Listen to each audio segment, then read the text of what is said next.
The mansion's long driveway stretched endlessly, lined with oak trees swaying in the late afternoon sun. Michael had been gone for only 2 weeks, on what was supposed to be a quiet business trip. Yet something inside told him to come back early.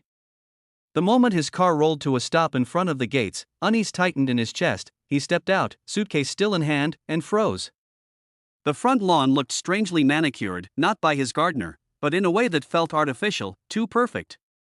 Curtains that were always drawn when he left were now open, lights flickering inside. His heart skipped a beat. Pulling his phone out, Michael walked closer, only to hear laughter echoing through the walls. Not his voice, not his family's. Strangers. He hurried up the steps, keys in hand, but before he could enter, a woman in bright clothes stepped out onto the balcony like she owned the place. Karen. The notorious HOA president from the neighboring community, the same woman who had constantly harassed him over neighborhood standards. Their eyes met, and Karen's face hardened. Instead of explaining, she pulled out her phone, dialed quickly, and shouted, "This man is trespassing. He's breaking into my home." Michael's breath caught. His home? His mansion? And now cops were on their way. The wail of sirens cut through the air within minutes. Michael stood by the door, suitcase still at his feet, as 3 squad cars pulled up. Officers stepped out, hands resting on their belts, their faces stern. Before he could speak, Karen stormed down the steps dramatically, pointing at him. "That's him. He broke in. I've been living here, and now he's trying to steal from me." Michael's jaw nearly hit the ground. He tried to steady his voice. "Officers, I'm the owner of this house. My name is Michael Harris." "I have proof inside," but Karen interrupted, waving a stack of papers she had clearly prepared. "He's lying. I've been maintaining this property under HOA rules. He abandoned it. This place belongs under my care now." The officers exchanged cautious glances. One turned to Michael.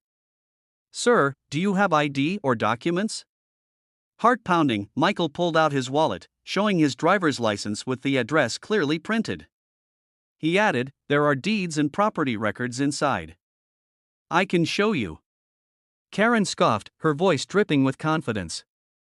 "Don't let him fool you. I've been here for weeks, making sure this place doesn't fall apart. Ask anyone in the community." Michael's hands trembled slightly, not from fear, but from fury contained. How long had she been living here? How had she slipped past unnoticed? The realization hit: this wasn't random. This was planned. The officers agreed to step inside with Michael to confirm ownership. But the moment the heavy front doors opened, his world tilted. His mansion no longer felt like his. Rugs were moved, family portraits taken down, replaced by Karen's decor, strange flower arrangements, photos of her with community members, even a large mirror leaned against the staircase as if it had always belonged. Michael's chest tightened as he walked further in. The kitchen smelled of cooking he hadn't done. His wine rack was half empty. The living room furniture was rearranged, his late mother's antique vase nowhere in sight. Karen followed, arms folded smugly. "See? Clearly, I live here. I've made it my home." Michael turned, voice raw. "You invaded my home. You stole my life for 2 weeks." The officers exchanged uncomfortable glances. One finally asked, "Ma'am, do you have a lease agreement? A deed? Anything that proves you own this property?" Karen froze, her confidence slipping. She stammered, "Well, I don't need papers. The HOA rules allow me to take action when a property is neglected." Michael's lips pressed into a hard line. "Neglected? I was gone for business. 2 weeks.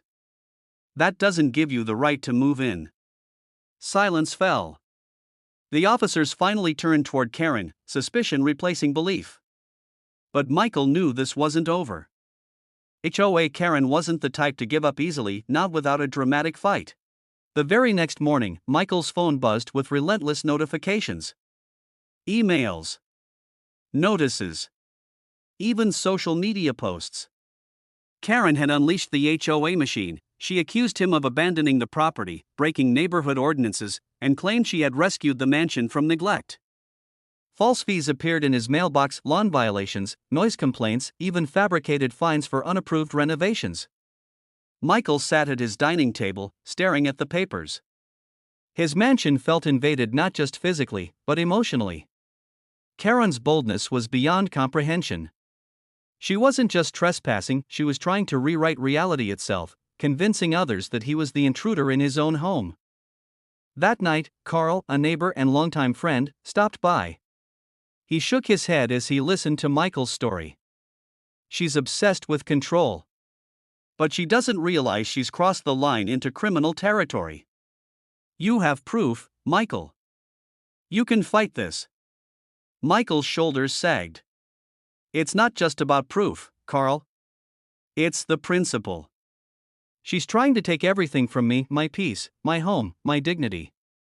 Carl placed a reassuring hand on his shoulder. Then don't just defend yourself. Expose her. Let everyone see what she's really doing. Michael nodded slowly. The war wasn't about property anymore. It was about reclaiming his truth.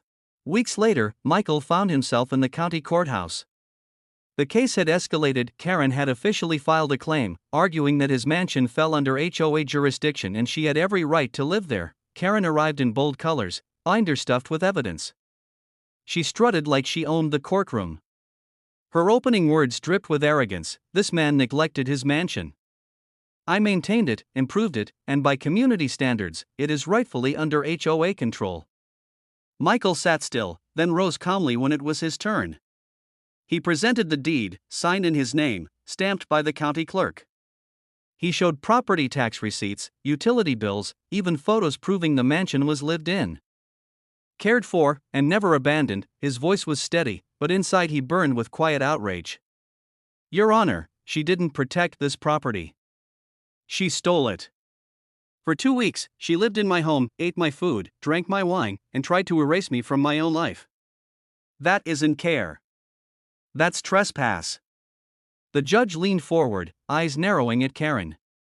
Mrs. Johnson, do you have any legal proof of ownership or rights to this property? Karen hesitated, then lifted her binder with trembling hands. Pages of fabricated rules and HOA pamphlets spilled out. No deed. No lease. No signature. Just her word, and in that instant, her power began to crumble. The judge's voice cut through the air like steel. This court cannot and will not recognize fabricated HOA authority over private property. Your actions, Mrs. Johnson, not only lack merit but border on fraud. Karen's face drained of color, her mouth opening and closing as whispers filled the courtroom. Michael felt his heart pound, not with fear anymore, but with relief building like a sunrise. The judge continued, this case is dismissed. Furthermore, Mrs. Johnson, your misuse of HOA power and your unlawful occupation of this property are being referred for further investigation. Gasps rippled across the room. Karen's mask of control shattered. Her hands shook as she tried to argue. But the judge raised a hand. Enough. Michael sat down, exhaling for what felt like the first time in weeks. His home, his dignity, his truth all restored in a single moment of justice, but the story didn't end there.